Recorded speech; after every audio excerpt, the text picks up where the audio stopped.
호세아 시대에는 번영 속의 불신앙, 포악과 간음, 그리고 하나님을 아는 지식이 없는, 하나님을 향하여 부르짖는 사람이 없었던 그런 시대였던 것입니다. 오늘 이 시대를 우리가 염두에 볼 때 음란한 여인 고멜과 호세아의 자녀들은 이스라엘의 적나라한 모습을 우리에게 보여주는 것입니다.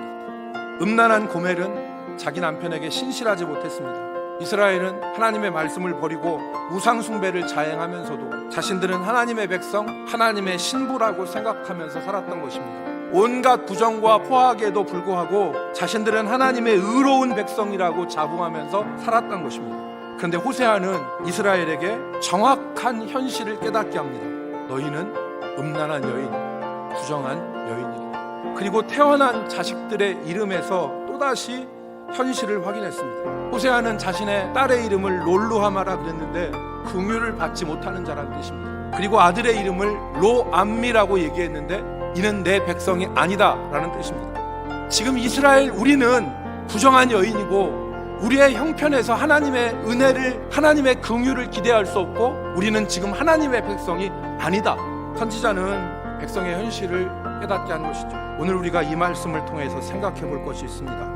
우리가 이 당시 이스라엘 백성들처럼 착각 속에 살고 있지 않은가 하는 점입니다. 우리는 하나님께 신실하지 못하고 하나님의 말씀을 버리고 우상 숭배 가운데 있는데 우리 자신들을 긍정적으로 평가하고 있지 않은가 하는 것입니다. 우리는 하나님의 백성이고 하나님의 정결한 신부라고 생각하지만 우리의 현실은 음란한 여인, 남편에게 신실하지 못한 부정한 여인으로 살고 있지 않은가를 생각해 보았으면 좋겠습니다.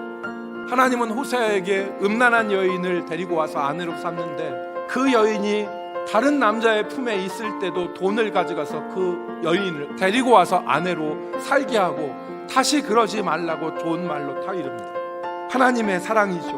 못 말리는 하나님의 사랑, 하나님의 끊지 못하는 사랑, 잊지 못하시는 사랑을 오해해서 여전히 죄악 가운데서 이 사랑과 긍휼을 노래하는 것은 어리석은 것입니다. 바로 그것이 과정이 생략된 결과를 의지하는 어리석음입니다. 하나님께서는 이 결과를 말씀하셨지만 과정도 말씀하셨어요. 그 과정이 회개의 과정입니다. 회개의 과정이 없는 회복의 결과는 있을 수 없는 것입니다. 사랑하는 성도 여러분, 우리 자신을 향하여서 너무나 아니라고 너무나 반대한 잣대로 우리의 모습을 보고 있지 않습니까?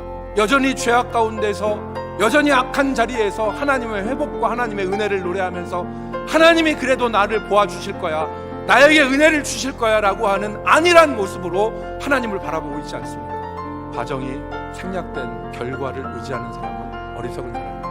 우리를 반드시 회복시킬 하나님을 기대하면서 공의를 비처럼 내려주시는 하나님을 의지하여 하나님 앞에 믿음으로 설 수 있는 우리 대전 남부교회 성도들이 되기를 주의 이름으로 축복합니다.